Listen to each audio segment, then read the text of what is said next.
Quiero agradecer a los misioneros porque en definitiva lo que recién decía Carlos es cierto, esto es una posta.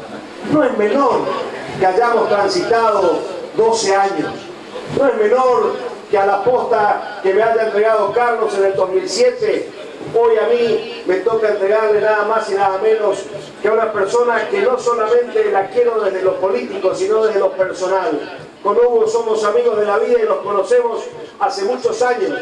Y con Oscar hemos forjado una relación producto de su tenacidad, de su esfuerzo, de su compromiso. Hoy la provincia queda en buenas manos y no es menor, misionero. No es menor que más allá de todas las cosas que uno pasa en 12 años de gestión, hoy tengamos este triunfo tan contundente en la provincia de Misiones. Ese es el resultado de los aciertos que llevamos adelante en todos estos años. Y creo que a esta mezcla perfecta que se da, difícilmente, si nos salimos del trillo, alguien nos pueda ganar. Si nosotros llevamos adelante estas políticas y estas ideas, con estos 3 pilares que hoy están aquí presentes, seremos siempre el norte y la confianza del pueblo de la provincia de Misiones. Sabemos gobernar, llevamos adelante buenas gestiones. El primer pilar, el segundo pilar, tenemos buenos hombres, buenos candidatos. Hoy está acá la fórmula consagrada, con estos grandes candidatos hoy electos, Hugo y Oscar. Y tenemos además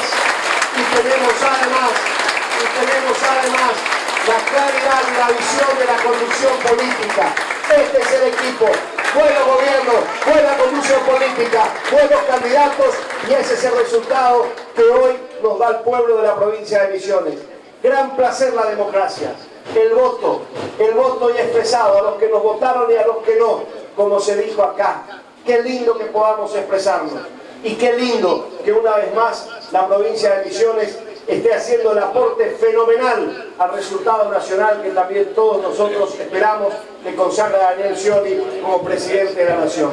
Queridos amigos, muchas gracias por estos años, muchas gracias por todo lo que aprendimos y todo lo que hicimos juntos. Estamos en un gran camino y sin duda alguna tenemos que seguir en ese camino. Soñar con confianza y hacer con esperanza. Decía Carlos, eso está en manos, la posta está en manos de buena gente. Hugo y Oscar se merecen, el pueblo así los ha reconocido. Muchas gracias.